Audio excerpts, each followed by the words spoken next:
Rudy, Martin, doing well in school doesn't acknowledge the fact that we talked about books, and I have always told the most valuable people in my life, my children, if there's a gift I will leave you, is the ability to. hearing you speak with such passion around love, you discovered a wisdom and you discovered insights. What's the most powerful word for you? What's the most powerful word for me? I would say, Thank you, Rudy. May I say this one thing? What is, and this is a question for you, Rudy, before you sign off. And by the way, thank you so much for doing this. It's not every day I have everybody turn around the conversation, but thank you. I appreciate that. What's the most powerful word for you? ladies and gentlemen, I'm Rudy Carson, your host. My guest is Martin Ndung'u. And the regular listeners are probably wondering what the heck is happening. I'm wondering the same too. Martin met my dream. I've always wanted to be a podcast host, but I never knew how. So Martin said, why don't you let me train you and then you can host me on my show? And so here we are. Martin, welcome. Well, thank you. Rudy, this is should be fun. Let's go. The regulars on this show know you quite well. So I'm not going to go through your background, where you're from, whether it was Nairobi or Mombasa or Kisumu, or how you became an entrepreneur, or the struggles you faced and why you immigrated. I want to take you to a different place. In my dealings with you, there are a few things that I observed. Number one, you're exceptionally smart. Number two, you are exceptionally well-read. Number three, you have a really strong service ethic. Number four, one of your religions is grit and resilience. You just don't give up. Number five, in spite of everything you've gone through, when you have a choice between responding with love or responding with fear, you always choose love. So rather than go down the path of what you have done, I really would like to focus in on who you are, because you're truly a magical human who is doing fantastic work for the community of immigrants, for your local community, the service that you're doing. Rather than trace a picture of how you got here through your actions, I really want to focus in on how you got here emotionally and through your brain. Like, how was that brain, this massive big brain of yours, taking in all these pieces of data, forming the insights for you to be who you are? You're a humbling guy. I appreciate that. My goodness, magical human. Thank you, by the way. So let me start with this premise that when I went to primary school, so elementary school for some of us, I realized awareness, what we call consciousness. I realized in that time in my life that I was not the smartest kid in the room. Actually, I was probably in a class of 30 to 50 students among the last 8 that reinforced the other 40 in the classroom. What I'm saying is I struggled through school most of my life, actually. And I cheated my way through college.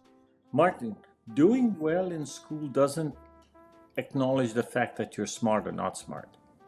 And that's where I was going. Doing well in school means you followed the instructions of the teacher. So That's if you're right. saying I'm not smart by giving me the story, I don't buy it. But keep going. Well, so I bought into that story. That's the irony of it, right? Well, that's a bullshit story. You know it and I know it. Of course. But You can't I say read this a book because or there's two. You can't read a book or two a week and say you're not smart. Come on, just let's put that one aside. I say this because there's There's immigrant kids out there who have embodied that kind of a person. They have embodied who I was in my teenage years.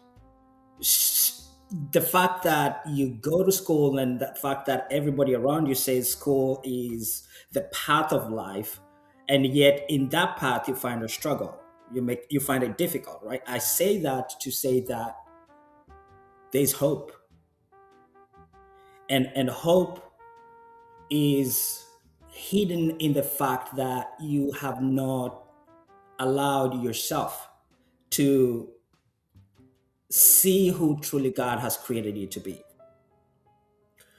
And so for me in my teenage years, while I struggled in school, I also discovered that there was, I had other superpowers, if you want to call them that.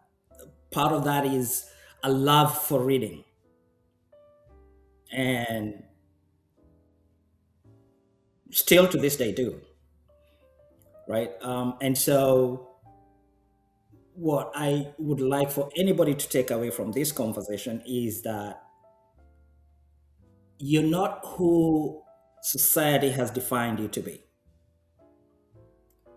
And the challenge I would want to throw to everybody is take the journey to want to discover who you really are, and to selfishly do that, because in that selfishness is where we find the kindness to love, and there's no remedy to life beyond that. When we live a life that experiences love from all sources, the way you relate to things, to others, to places, the passion to see the detail,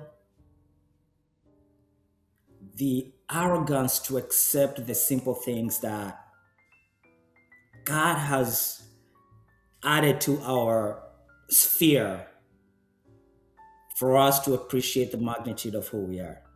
In that journey of accepting who you are and loving who you are, you discovered a wisdom and you discovered insights. And you have interviewed a lot of immigrants. I have been that blessed, yes. As you put all of them in a pot and cook an immigrant stew, you are still coming back down to the basic human need of defining who you are. Whether you're an immigrant or not is irrelevant from the way you describe the story. In the story, the harshness of being an immigrant can lead you one of two ways. It can accelerate that journey of knowing who you are, or put you in a catatonic stage and you never ask that question. You simply do the daily struggle. What is the impetus that takes you into the journey of discovering who you are and create meaning? Let me start by answering that with a question. And so I throw that question at you, Rudy, is who are you? And why are you here? See, if my best friend was here in this room, my wife, she would tell you this question I ask every day and have asked since the day she met me. Why am I here? Why are we here? In this place, in this time? Why now? Why wasn't I so lucky to be born in the 17th century? Why was I not so lucky to be in the companionship of Martin Luther King? Why was I not so lucky to experience Gandhi live, me and him? Why was I not so lucky to touch Margaret Thatcher? But why am I so profoundly blessed today, right here, right now, to spend this moment with you, Rudy? Why? Why me?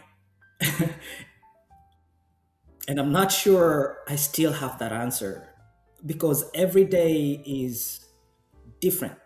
And so when I wake up every day and when I go back to sleep, the same question haunts me. because the answers to that question are profoundly important. Did I live my ministry today? Did I love, I confess the Christian faith, but and so in my thinking, I'm always thinking in that way, right? So did I love others like Christ loved the church? Did I serve others like He's called us to serve others? In everything I do, be it in email, a phone call, a text message, how am I responding to the people who I interact with in traffic? People who see me, people who don't see me. How am I interacting with that ego that flies over my house or the stars at night? Am I just existing, just walking, not understanding the profound effect of what a night can bring to a person? And am I so grateful to see the kindness of my dogs that every time I walk into the house, they waggle their tail in excitement and love like it's the first time they've met me. And in all these things, we as people, as human beings, are experiencing the depth of life. And the beauty of it is we have the ability to express what we're feeling, how we're feeling in love by appreciating it and by giving it. It's almost like a daily burden that I carry, but it's also really graceful. In my body, in my belly, it feels like butterflies of joy and gratitude. And what I found interesting, and I say found because it's in the past and it allows me to live in the future, is the idea of accepting the good and the bad, what I understand and what I do not understand, knowing that all of it has the capacity to guide me for the next moment, for tomorrow. So I hear you. Yes, sir. I hear how grateful you are. I hear how much you wish to love, how much you wish to emulate the life of Christ. I was taken a little bit by the fact that you said, I confess that I'm a Christian, as opposed to, I am proud that I'm a Christian, but be that as it may. Okay. I hear a Martin that is giving, that is loving, that is serving, that is connecting with all life forms, not just humanity. The question I ask you is, how do you receive? When somebody blesses you, when somebody gives you a gift, when somebody does something for you, when somebody serves you, how do you respond to that? Do you give them permission? Or do you say, I'm good enough not to be served? Can you receive? I am an open vessel. I am hungry for relationships. I am hungry for experiences of life. I am hungry for all ways we celebrate life. I recognize how few days I have on this earth. And that is enough of a driver to keep me driven. I know, Rudy, that I am lucky, I am blessed that we're having this conversation. And what happens the next minute is I have nothing to do with it. God, in His infinite wisdom, has determined that we should carry on now and in the next minute. And it's not my place to want to understand that further. because I have this very moment with you, why should I live a mediocre life? Why can I not have a deep conversation with you? Why can I not enjoy your companionship, focused on your service, on your kindness? For me, it's that depth of understanding how delicate and beautiful life is that allows us to be of service to others. Here is my observation, Martin. I started the Go for it, sir. question with how well do you receive? You started with you being an open vessel and ended by saying, I serve others. The question still stands. How well do you receive? Gratefully. Now, Rudy, so it's not fair when you say, how well do I receive? Because I internalizing that somebody somewhere is going to assume I'm only open to receiving gratefully what is good to me. But I want to say I'm also grateful in receiving what I, in my own interpretation, does not consider to be good. Because in that experience for me, there is an opportunity to understand life deeper. There's an opportunity for me to serve more. There's an opportunity for me to learn something. And there's an opportunity for me to express something.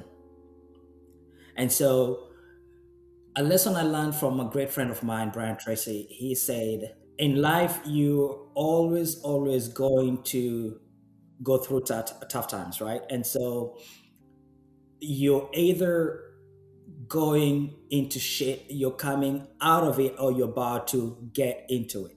And so, for me specifically, the lesson I took home was there is nothing under the sun that should surprise me. I should always be expectant. And there's no better place to expect anything than a place where love is abound. When was the last time you were sad? Oh God, I can't remember. I can't remember. And that's So, honest truth. so if you can't remember the last time you were sad, that is an emotion that you're not familiar with. Or are you so familiar with it that you have been able to metabolize it so deeply with your system that it entered into your heart and created joy? So question is, what's sadness? When you say Don't that, evade, my what friend. does that even come Don't on evade. now? When you say that, when you say if I know the emotion of sadness, the question I must ask to answer your question is, what is sadness? You know the answer in your heart. Come on, Rudy, give it to me. If you are not connected to it, then it is like me trying to explain the beauty of a rose and you have never witnessed a rose. It'd be impossible for me. So either you have witnessed it and accepted that word, or you have not. Sadness is an emotion that if you go deep enough, you find joy in. So I was curious if you had traveled into the depths of sadness to discover where it intersected with joy, and you made that leap. Let me answer this, Rudy. I love people so deeply it's painful sometimes. And obviously, I have family and I have a sister that I have not talked to for many years. And I love so deeply. I mean, I love this girl. Yet it has not been possible for all these years for me to say, I love you, sis. Or please forgive me for whatever it is that I did. But I'm not sad. I miss her. I miss our relationship. I'm not heartbroken. I'm not. I think there's a clear distinction between sadness and heartbreak. And this is where, for me, the English language gets muddy, right? English is a profound language, but it can get muddy, right? When somebody says, I'm sad, truly, inside of them, what are they expressing? Or when I say I'm disappointed, or when I say I am mad at you, What are you really expressing? What you're expressing is an expectation. Here is the answer to your question, Rudy. I only have one expectation. LOVE. That's it. And that sets the boundary of how I express myself, written, spoken, and in my thought process. And finally, in interpretation. Because what you may want to say to me may not be how I internalize it or interpret it for myself. And so while you may have come from a place of kindness, goodness, I may have interpreted that completely the wrong way. And maybe I have disconnected with what being sad is. I don't know. I can speak about disappointment. I can speak about anger. Sadness, I don't know. I need your help here, brother. I don't know. I said, you don't know or you choose not to know. Probably I choose not to know. What does sadness add to any human being's life? You said it's an emotion. Emotions come to our life because they need to fulfill something. So, what does sadness help you fulfill? It is an emotion created by God, and therefore there are some learnings in there. Okay. I told you I'm I learning, so. will let you discover that. What's that? You're putting me, Rudy, you're throwing me in a rabbit hole I do not want to get into.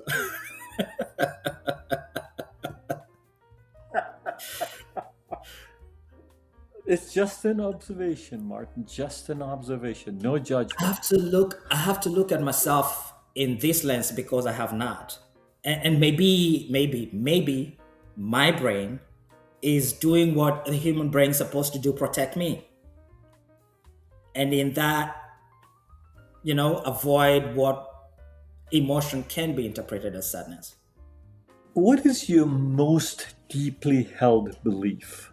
I'm here for a reason. Have you found that reason? Or are you still searching? Yeah. People, Which? Elaborate more. human beings. My reason is people. Is to love How do people you where they define are. that?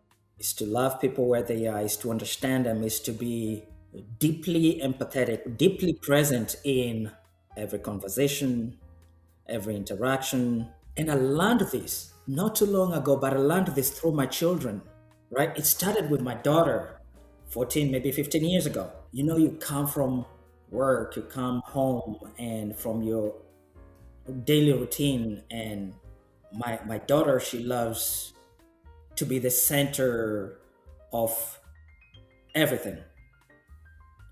And God has given her this beauty in how she expresses herself that is just absolutely profound.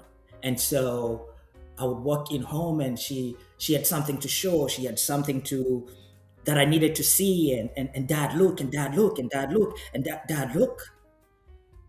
And I caught myself that I was preoccupied in other things, that I did not really pay attention to what she was saying. I was just existing and focused on whatever it is. If it was groceries that I was putting in the refrigerator, or it was wiping the shelves, or whatever it is I was doing, that was what I was lost in, not realizing that I was missing an opportunity to not just love her, but to learn from her. And so I made a commitment to be present. And that meant to stop my mind, which hardly stops. I'm constantly thinking, and actually be there that very minute. That way I can see her. In West Africa, they greet each other with the heart, but they express that as vision. I see you. And so the gift of being present slowly over the years has been nurtured, and I continue to nurture it.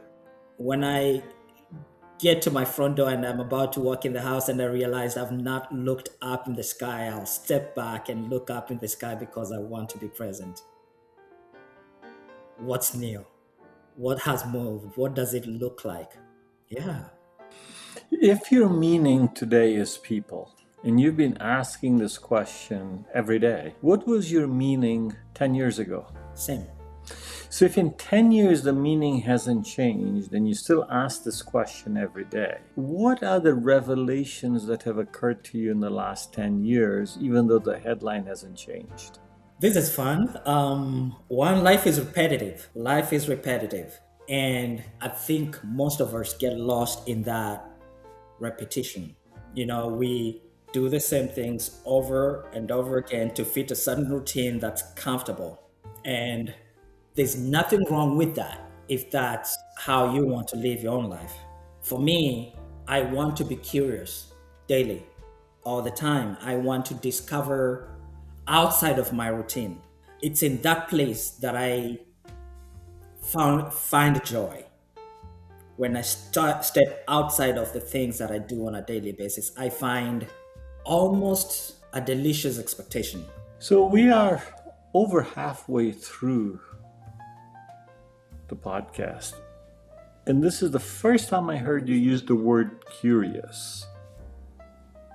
And I've always thought that's your number one driver. If somebody had asked me to kind of map you out, faith, service, love, so on and so forth, the biggest circle would have been curiosity.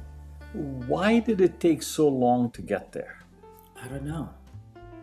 I still think there's one thing that drives me, Rudy. Like, if you stripped me naked and you took everything away from me, what is the one thing that, Love.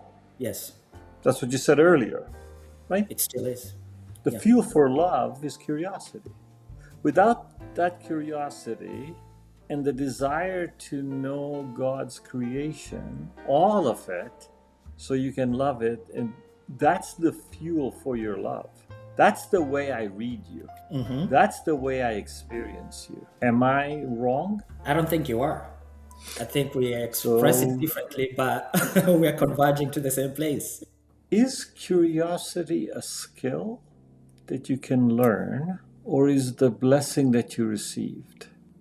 For people, myself included, hearing you speak with such passion around love, such passion about meaning, such passion about service, about, if I replace the word God with the Almighty or the Divine or Krishna, whatever it might be, or Allah, whatever it might be, the hundreds of words that we use. With all the podcasts you've done, with all these wonderful people you've met, with all you have seen, your number one driver of doing that is curiosity. How did you develop this skill over the last, say, couple of decades? Like, if it's a skill, what did you do differently and continuously to have taken the skill that was granted for you from the Creator, you accepted it, and you've honed it into this sharp one atom point of the pencil. It's so sharp, it pierces everything. How did you hone it so well? You call it curiosity. And so, if I can just use that, I think I've been curious all my life. I went to college to become a journalist because I had questions. I still have questions. And I read as much as I do because I have more questions and more answers and questions. In a relentless pursuit of service, I guess I sharpened my pencil on the other edge by being curious and now realizing that it's curiosity that was driving me. But while I may not have the majority of answers for most questions in life, and probably I'm not sure if that's realistic, the few that come my way, I endeavor to make sure that they're completely and deeply served. If I am going to give you a direction to the next stop that you're looking for, Rudy, for me, it needs to be detailed. For me, it needs to be in a way that for the rest of your life you will remember it. I'm a poor subscriber of the wishy-washy. I like depth. I think there's beauty in it. If I'm challenging my team, if I am challenging my family members, I have so much passion in the disagreement we have, in the questions I ask, in the depth of listening to your perspective and your point of view. Everything has to be deep. I want you to take me through an experience of your life in a way that is profound for me. And what I have discovered is that when I do that, I am very selfish in it because I derive so much joy out of it. And so it's in that hope that when I go so deep for you, that you also find satisfaction at that moment. And then there's also recognizing there is the idea of things that happen in life that are random, right? The principle of randomness. It has nothing to do with who I am or what I did. It's just, hey, leave yourself open and accept what comes because sometimes life can be random. All immigrants made a choice. I know what that choice is. Yeah, whatever that might be. They chose to come here. Now, they could have stayed where they were and got killed, or they could have got institutionalized in a jail, or whatever the case might be. They chose to come here. They made that choice. Humanity's history, from the treks out of East Africa, the birthplace of humanity, to the colonization of the world, was driven by choices and curiosity. So all immigrants have choices. From your perspective, you said you refused to lead a mediocre life. You chose to lead a meaningful life. And I remember hearing how you started the first business with 600, ended up selling it, making money, working part-time while you were running your business. All those things. You chose to work hard. You chose to start this podcast. You made all these choices that were fueled by your curiosity, by your love of people, by your love of God, by your love of everything. What would you say to the person who says, I am lost, I have no choice, I feel completely trapped? As I've heard many an immigrant say, I wish I hadn't come here. I'm stuck now. That question is so very important for us to think about. And I say that because either way, you and I have to live today as long as we're alive. Either way. And there is no abdicating your current responsibilities. They are what they are. The issue I have is when we as people, as human beings, fail to look within us. And I did not get clarity for this freedom until probably 8, 9 years ago when I met a business mentor who really put it in my head that the best gift anybody can do for themselves is to create thinking time in your schedule. Most of us have things that we're doing and then we say, well, think about it. Or we tell ourselves, I'll think about it. But do we actually really stop to think about it? Do we actually stop to review the thought that we're thinking about, the decision that we say we want to make? And in my discovery phase, in that process, I also came across something really interesting about human beings, which is, I think in social sciences, they call it cognitive dissidence.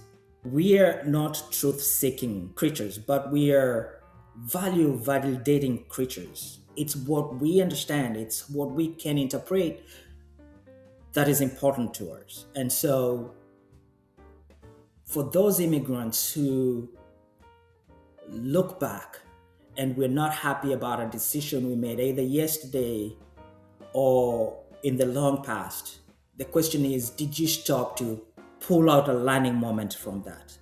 Did you stop to weigh the differences between the good and the bad? Did you stop to weigh the past and the future? And then did you create a plan that not just serves you, but serves those who are around you, those who God has allowed in your sphere to depend on you? your teammates, your employees, your loved ones?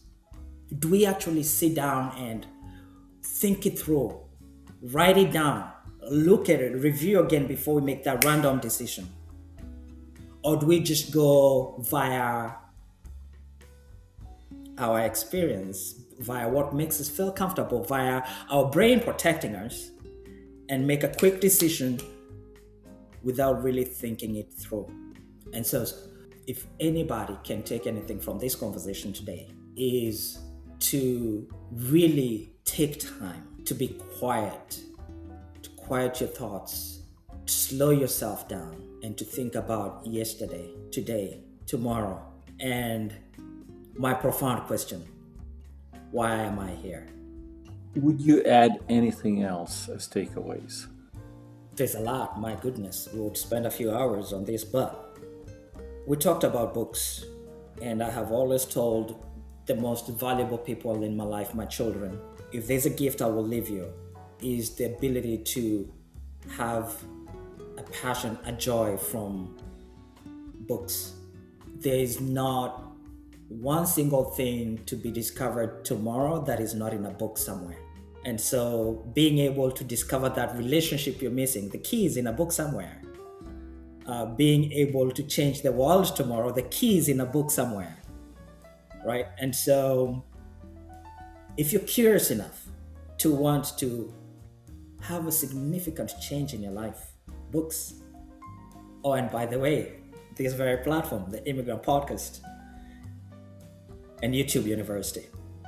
Thank you, YouTube. Ladies and gentlemen, we're winding down. I will end by saying to Martin, thank you so much for sharing yourself in an authentic manner. Thank you for teaching me. Thank you for sharing.